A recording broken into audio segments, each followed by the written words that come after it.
Everyday life science by সূচনা চ্যানেলে সকল শিক্ষার্থীদের স্বাগত। আজকে আমি তোমাদেরকে পড়াবো ক্লাস 11 এর সেমিস্টার 2 এর চ্যাপ্টার 15 শ্বাস এবং গ্যাসের বিনিময়। তো এই অধ্যায়ে আজকে যে টপিকটি আলোচনা করব সেটি হচ্ছে স্বরনালী বা যাকে বলা হয় ল্যারিংস। তো এটি অন্তর্গত কিন্তু শ্বাসনালীর।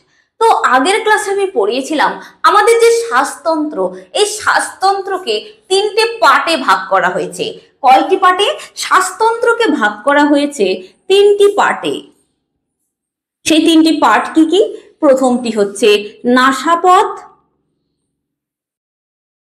বা যাকে বলা হয় নাসাল প্যাসেজ,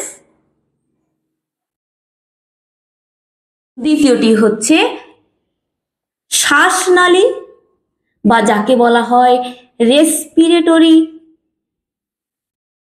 ট্র্যাক্ট, তৃতীয়টি হচ্ছে শ্বাস অঙ্গ বা যাকে বলা হয় রেসপিরেটরি অর্গান। ক্লিয়ার? তাহলে মানবদেহের যে শ্বাসতন্ত্র রয়েছে, এই শ্বাসতন্ত্রকে আগের ক্লাসেই বলেছিলাম তিনটে পার্টে ভাগ করা হয়, সেটা আজকেও বলছি। প্রথমটি হচ্ছে নাসাপথ, দ্বিতীয়টি হচ্ছে শ্বাসনালী, তৃতীয়টি হচ্ছে শ্বাস অঙ্গ। তো আজকে যে টপিকটি আলোচনা করব এই শ্বাসনালী, এই শ্বাসনালী সম্পর্কে আলোচনা করব, তবে পুরোটা নয়। এই শ্বাসনালীর অন্তর্গত যে টপিকটি আলোচনা করব সেই টপিকটি হচ্ছে ল্যারিংস বা যাকে বলা হয় স্বরনালী। এছাড়াও যে তিনটে পার্ট রয়েছে সেই তিনটে পার্ট হচ্ছে ট্রাকিয়া, ব্রঙ্কাস, ব্রঙ্কিওল। ক্লিয়ার? তাহলে পুরো ভিডিওটি স্কিপ না করে কিন্তু তোমরা দেখতে থাকবে, চ্যানেলটিকে সাবস্ক্রাইব করে দেবে, এছাড়া ভিডিওটি চটপট বন্ধুদের কাছে শেয়ার করে দেবে। এই কারণেই বন্ধুদের কাছে চটপট ভিডিওটি শেয়ার করবে, কারণ আজকে শুধুমাত্র আমি যে টপিকটি পড়াবো সেটি হচ্ছে ল্যারিংস বা স্বরনালী। এই ল্যারিংস বা স্বরনালী একটি অত্যন্ত ইন্টারেস্টিং একটা টপিক। তো দেখো, এই যে ল্যারিংস বা স্বরনালী, এই ল্যারিংস বা স্বরনালীকে কিন্তু আবার কয়েকটি পার্টে ভাগ করা হয়েছে। কি কি? প্রথম পার্টটি হচ্ছে গ্লটিস, GLOTTIS হবে, গ্লটিসের স্পেলিং। দ্বিতীয় যে পার্ট সেটি হচ্ছে কার্টিলেজ অফ ল্যারিংস। ঠিক আছে? তৃতীয় ভাগটা কি? তৃতীয় ভাগটা হচ্ছে হাইওয়েড বোন।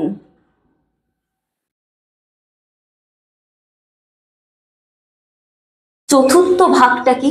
চতুর্থ ভাগ হচ্ছে থাইরয়েড মেমব্রেন। পঞ্চম ভাগটি হবে ল্যারিঞ্জিয়াল লিগামেন্ট অ্যান্ড মাসল। আর ষষ্ঠ যে পার্টটা রয়েছে, ষষ্ঠ পার্টটি হচ্ছে ভোকাল কর্ড।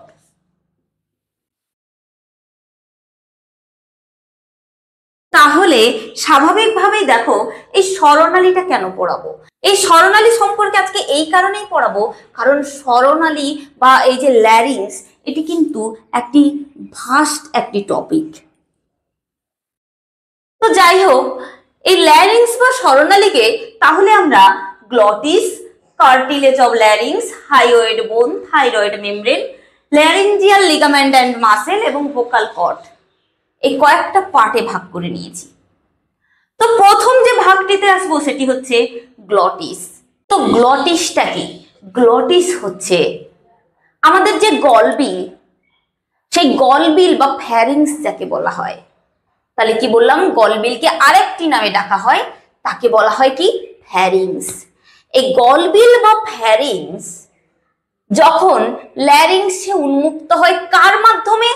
যে ছিদ্রের মাধ্যমে, তাকেই আমরা বলবো গ্লটিস। তাহলে গ্লটিস কাকে বলবো? গ্লটিস হচ্ছে গলবিল। কি বললাম? আমাদের গলবিল বা যাকে আমরা বলতে পারি ফ্যারিংস। তাহলে আমরা এখানে দুটো টার্ম জানলাম, একটি হচ্ছে ল্যারিংস আর একটা হচ্ছে ফ্যারিংস। ল্যারিংস কথার অর্থ হচ্ছে স্বরনালী আর ফ্যারিংস কথার অর্থ হচ্ছে গলবিল। এই দুটো টার্ম কিন্তু মিশিয়ে ফেলো না, বা কোনো সময় ভেবো না যে এই দুটো টার্ম এটা তো মনে হয় জানি না, শুনি না, বা গুলিয়ে ফেলেছি, এরকম কিছু। তো গলবিল বা ফ্যারিংস কি হয়? ল্যারিংসে উন্মুক্ত হয়, অর্থাৎ স্বরনালীতে উন্মুক্ত হয়। কার মাধ্যমে? যে ছিদ্রের মাধ্যমে। তাহলে গ্লটিস কি হলো? গ্লটিস হচ্ছে গলবিল বা ফ্যারিংস যে ছিদ্রের মাধ্যমে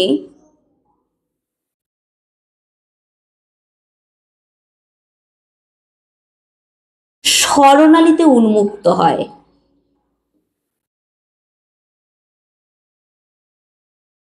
তাকেই আমরা বলবো গ্লটিস। ক্লিয়ার? তো এর পরে যে পয়েন্টটিতে আসছি সেটি হচ্ছে কার্টিলেজ অফ ল্যারিংস। এই কার্টিলেজ অফ ল্যারিংস কিন্তু আবার কয়েকটি ভাগে ভাগ করা হয়েছে। কি কি ভাগে ভাগ করা হয়েছে? এই কার্টিলেজ অফ ল্যারিংসকে দেখো কি কি ভাগে ভাগ করা হয়েছে। কার্টিলেজ অফ ল্যারিংসকে কিন্তু অনেকগুলো ভাগে ভাগ করা হয়েছে। প্রথমটি হচ্ছে এপিগ্লটিস, দ্বিতীয়টি হচ্ছে থাইরয়েড কার্টিলেজ, তৃতীয় ভাগটি হচ্ছে ক্রিকয়েড কার্টিলেজ। তো চতুর্থ যে ভাগ রয়েছে সেটি কি? সেটি হচ্ছে অ্যারিটিনয়েড কার্টিলেজ। পঞ্চম ভাগ হচ্ছে কর্নিকিউলেট কার্টিলেজ এবং ষষ্ঠ ভাগ হচ্ছে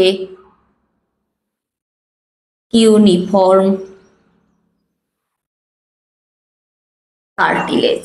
তাহলে কার্টিলেজ অফ ল্যারিংসকে বা ল্যারিংসের তরুণাস্থিকে আবার কিন্তু 6টি ভাগে ভাগ করা হয়েছে।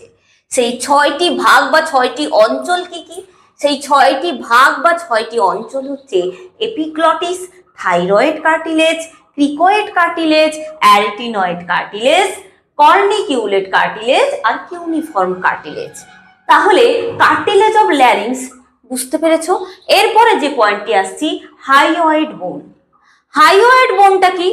হাইওয়েড বোন হচ্ছে আমাদের ল্যারিংসের ঠিক ওপরে একটি বোন থাকে, যে অংশটা থাকে।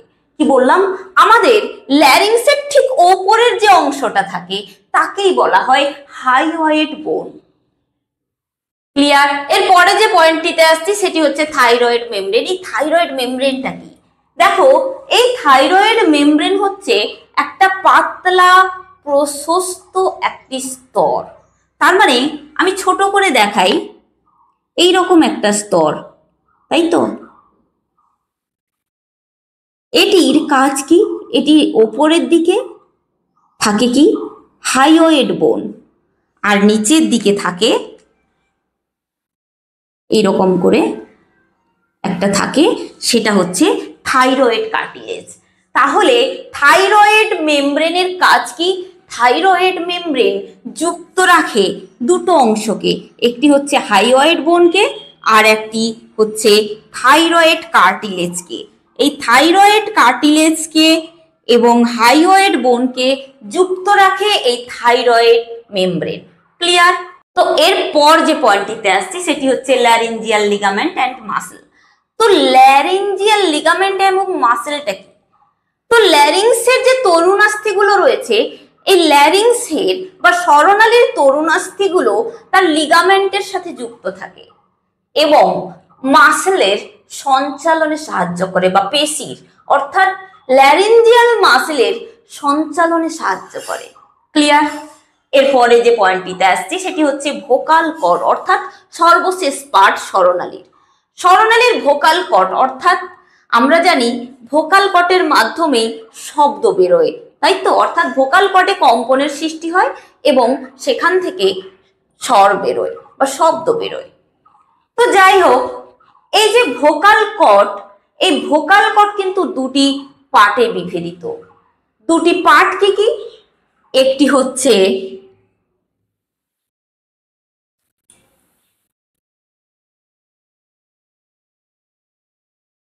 ফলস ভোকাল কর্ড আর একটি হচ্ছে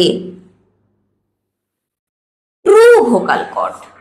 তাহলে ভোকাল কর্ড আমরা দুটো পেলাম, একটি হচ্ছে ফলস ভোকাল কর্ড আর একটি হচ্ছে ট্রু ভোকাল কর্ড। তাহলে কোন ভোকাল কর্ডের থেকে আমাদের শব্দ নিক্ষেপ হয়? তাহলে যে ধরনের ভোকাল কর্ডের থেকে আমাদের শব্দটা নিক্ষেপ হয় সেই ধরনের ভোকাল কর্ডই হচ্ছে এই ট্রু ভোকাল কর্ড। এই যে ট্রু ভোকাল কর্ড রয়েছে, এই ট্রু ভোকাল কর্ডের থেকেই কিন্তু আমাদের শব্দটা নিক্ষেপ হয়। ক্লিয়ার? তাহলে এই যে ভোকাল কর্ড, এই ভোকাল কর্ড কি দ্বারা গঠিত বলো তো? এই ভোকাল কর্ড দুজোড়া মিউকাস পর্দা দ্বারা গঠিত হয়। ক্লিয়ার? কিসের দ্বারা গঠিত হয়? দুই জোড়া মিউকাস পর্দার দ্বারা গঠিত হয় এই ভোকাল কর্ড। এই ভোকাল কর্ডের পশ্চাৎ প্রান্তটা কার সাথে যুক্ত থাকে? স্বরনালীর প্রাচীর। এই স্বরনালীর প্রাচীরের সাথে যুক্ত থাকে ভোকাল কর্ডের পশ্চাৎ অংশটা, আর সম্মুখ ভাগটা স্বরনালীর গহ্বরে ঝুলে থাকে। ক্লিয়ার? তো ভোকাল কর্ডের যে পুরো ব্যাপারটা বুঝতে পারলে, এছাড়াও দেখো এই যে ল্যারিংস যে ব্যাপারটা কতটা ভাস্ট একটা ব্যাপার, কিন্তু এটা আমি খুবই সহজ করে তোমাদের সামনে তুলে ধরলাম। এছাড়াও যদি এই সম্পর্কিত কোনো প্রশ্ন বা কোয়ারি থাকে তোমাদের, অবশ্যই কমেন্ট সেকশনে লিখে পাঠাবে। এবং আমি এখানেই ভিডিওটা কমপ্লিট করছি। চ্যানেলটাকে লাইক, শেয়ার, সাবস্ক্রাইব করে পাশে থাকা বেল আইকনটি প্রেস করে দেবে, যাতে আপলোড ভিডিওর পরবর্তী নোটিফিকেশনও তোমাদের কাছে পৌঁছে যেতে পারে। ধন্যবাদ।